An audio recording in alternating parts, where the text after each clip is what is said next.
शहर के एकलव्य आदर्श आवासीय छात्रावास की छात्र छात्राएं पहुंचे कलेक्ट्रेट। हॉस्टल वार्डन पर भेदभाव के आरोप लगाए। हॉस्टल वार्डन ने आरोपों को निराधार बताया। प्रभारी कलेक्टर काजल जावला ने हॉस्टल वार्डन को हटा छात्र छात्राओं की समस्याएं सुनी।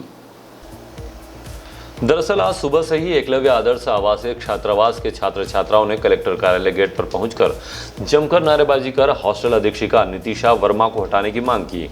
वहीं हॉस्टल अधीक्षिका ने बताया कि कुछ छात्राओं के मोबाइल जब्त किए गए थे। मुझ पर लगाए गए आरोप निराधार है।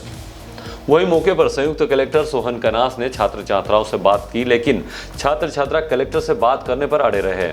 प्रभारी कलेक्टर काजल जावला ने मौके पर पहुंच छात्र छात्राओं से चर्चा कर उनकी समस्याओं को सुन हॉस्टल अधीक्षिका को हटा अन्य शिक्षकों को हॉस्टल वार्डन बनाया गया। आज बड़वानी एकलव्य छात्रावास के छात्रा आए, गर्ल्स और बॉयज। उनकी समस्या ये है कि जहाँ पर जो वार्डन है जाति भेद करती है कि आदिवासी इस तरह से रहते हैं, उनको प्रताड़ित किया जाता है, छात्रों को और बच्चों को मारपीट भी किया जाता है। उन बच्चों के ना है वहाँ की मैडम नितिशा वर्मा क्या बोलती है कि आप लोग ऐसा बाहर जाओगे किसी अधिकारी के पास, मैं तुमको टिकट दे दूंगी और बाहर कहीं जाओगे घूमने के लिए, तुमको मैं तुम्हारी औकात आदिवासी की औकात दिखा दूंगी। बोले मैं सेंट्रल गवर्नमेंट की टीचर हूँ, बोले दिल्ली से आए हूँ, बोले कलेक्टर की औकात नहीं है मुझे कलेक्टर हटा सके। बच्चों का कहना है और बच्चों का समाधान नहीं होता है। बच्चों का ये भी कहना है कि बच्चों का समाधान नहीं होता है जब तक बेटे यहाँ बच्चे बैठेंगे और जब तक यहीं बैठेंगे और नहीं जाएंगे हम। Antim Bala Chauhan, class 12, Eklavya school Barwani. Collectorate आए बच्चा में पूरे छात्र करता है। हम सबकी मांग है कि वार्डन मैम को, हमारी वार्डन मैम को हटाया जाए।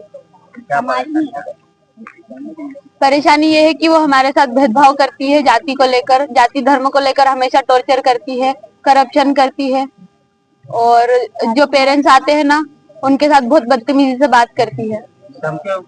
हाँ, धमकी देती है। हमेशा टीसी की बात करती है, बोलती है कि टीसी दिलवा दूंगी। हाँ, बच्चों के साथ मारपीट वहाँ जाकर करती है जहाँ पर कैमरे नहीं लगे रहे। आपके साथ ऐसा कुछ हुआ है? छोटी लड़कियों के साथ होती है। आज तक हम पे तो हाथ नहीं उठाया है। क्लास 11। हमारी मांग ये है कि जब तक वार्डन को हटाया नहीं जाएगा, हमको लिखित में नहीं मिलेगा, जब तक यहाँ से हम ही लेंगे। हाँ, यहीं बैठे रहेंगे। आपके साथ ऐसी कोई घटना हुई है? हाँ, हुई है। क्या परिचय आपका? मेरा नाम नितिशा वर्मा, मैं अधीक्षिका हूँ एकलव्य आदर्श कन्या विद्यालय। तो मेरा पक्ष ये है कि अभी कुछ दिनों पहले ये जो बच्चियाँ हमारे हॉस्टल में, बहुत सारी बच्चियाँ मोबाइल, उनके पास मोबाइल पाया गया था और वो मोबाइल मेरे द्वारा जब्त किया गया था, जिसके बदले में ये लोग मेरे खिलाफ झूठी निराधार आरोप लगा रहे हैं और मैं इसकी निष्पक्ष जांच चाहती हूँ। ये मारपीट का भी आरोप लगा रहे हैं? नहीं, ये जो आरोप है बिल्कुल निराधार है।